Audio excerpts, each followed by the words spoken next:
doon na lang biglaan na mayroong flood control. Kaya marami ang nasa agencies, government agencies, nagsasabi na hindi mo dapat sabihin project mo ang hindi mo project. Diba? Ilan ang nasa government agencies ang nagsabi na wag mong sabing project mo ang isang project na hindi mo naman talaga ginawa. Ngayon, meron siyang sinabi doon sa kanyang SONA na budget niya at kung ilang flood control yung ginawa niya, siya mismo ang nag-announce publicly.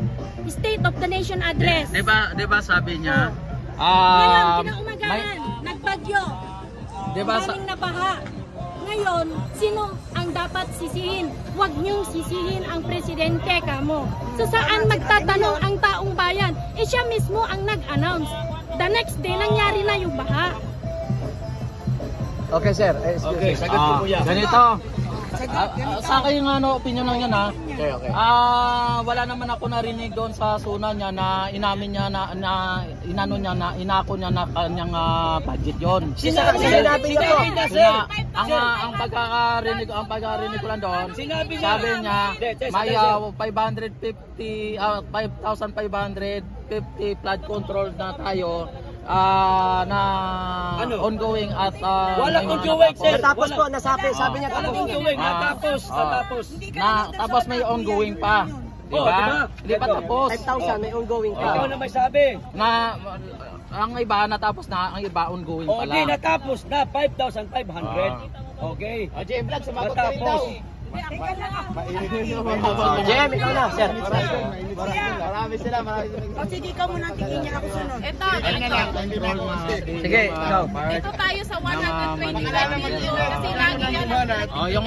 Yung flood control, sabi dito, mahati sa MMDA part at saka sa Wala kaming pakialam kung mahati o hindi. Importante may flood control, wala. Nga ng Pangulo nyo, in-announce na ni PBBM. Oo nga, kung na-announce naman niya yon, ay yun ang binalit, yun ang inano sa kanya, kumbaga inano ng Ni-report nga, binigyan ko report ng Kuya, wait lang, may isang tanong ako. Ano po ba ang katungkulan ng isang Pangulo bilang ama ng bayan? Sige, yun na lang number 1. Sagutin mo. Paano mo kami i-encourage na maging Marcos kami? Siyempre, ayusin ang mga problema. mga problema. Inayos naman niya.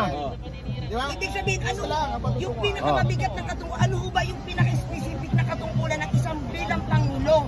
Na ikaw bilang Pangulo ka, hindi ka basta magbibigay at magbibigay ng isang statement. Kasi once na ikaw nagbigay ng statement, kaya may isang batas na at isang memorandum at yan ay paniniwala ng sambayan ng Pilipino. Kaya ka nga Pangulo eh.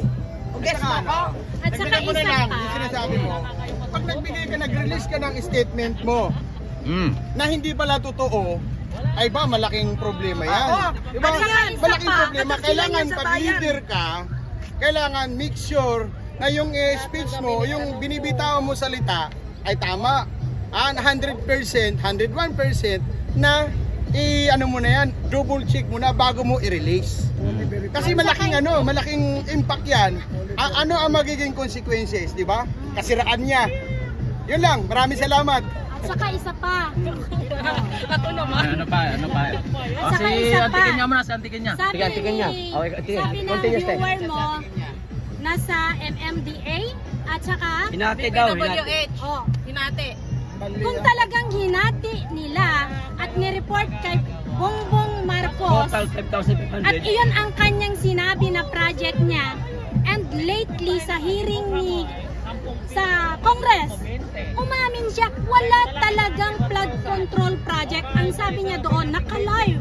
So how come? So isa bang kasinungalingan ulit? Real public trust. Di alam sa totoo lang, tuloy-tuloy kasi Sir. Mismo congressman nagsabi na Sir, pwede ako walang magtanong? flood control. Dalawa lang naman ang sagot mo. Tanong ko lang po, para po sa'yo, sir. Sasagot ka lang po dun sa tanong ko, ano?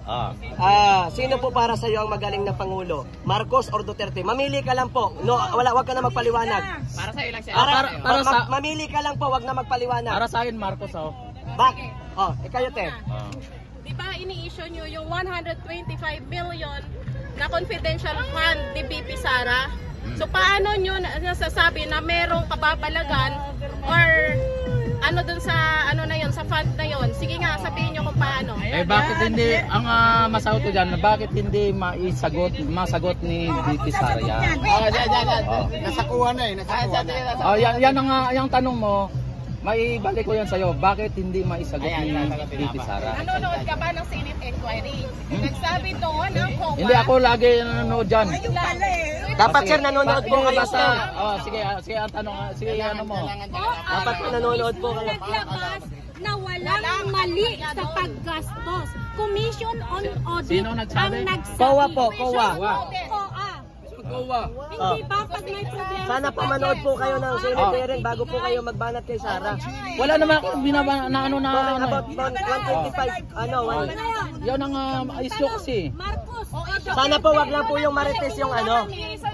Para may maibato ka. Saka Kung kuya, ano ang totoo. yung sinasabi mo lagi sa live na hindi sinasagot ni Sara, nasa korte na yan, tandaan mo. Ano ba ang tawag pag nasa korte?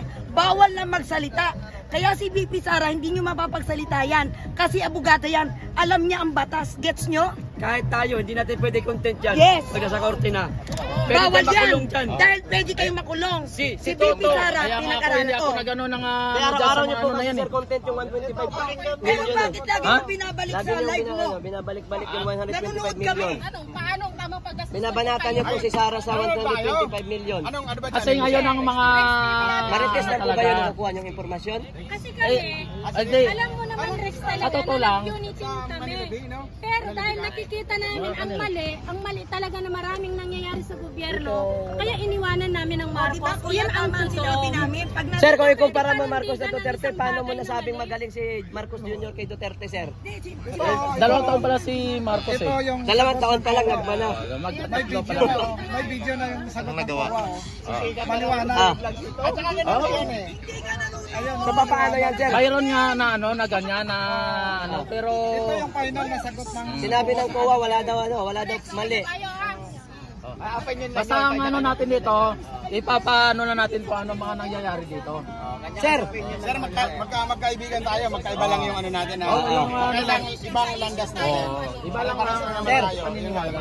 sir. Yun nga lang. Ako sa totoo lang, dati talagang ako ay kay PBB, kay VP Sara. Hindi po, magaling po talaga si Pero- Marcos Jr. kaysa kay Pangulong Duterte. Kasi isipin niyo pa, tama yan. nagsipagbalikan yung mga ngagbas sa kalsada, yung war on drugs na wala, yung mga project, no? Mas Rape, magaling rape. talaga si Da Junior. Ang daming mga missing na ngayon, mga bata, Daming mga kidnapping. missing. Mas magaling talaga si Da Junior. Oh, mas magaling siya. Magaling. Kasi nagsipagbalikan ang mga Basta- ngagbas sa kalsada. Basta ako, opinion ko yan, ang ko yan eh. Tama yan, sir. Ako, sir, naintindihan po kita.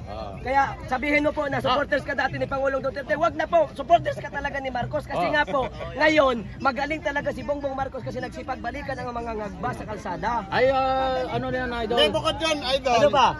Magaling talaga si BBM. Bakit? Yung pabahay dun sa sa Bataan. Ah. Ano nangyari? Nung inauguration, siya kagad, nangging kagad, di ba? Marami Pangil namang Bridge. papaya. Ano, Pangil Bridge ba yun? Panggil Bridge, B Bridge, kanya na naman. At meron pa ngayon yung Metro Manila Subway. Ano sabi ng mga kabilang vlogger? Aba, may bago rin ngayon na project si BBM. Sa totoo lang, ang mga yung mga pinagsasabi niyo talaga, sa totoo lang, Ito sinasabi ko lang. hindi ako na ano dyan. Okay.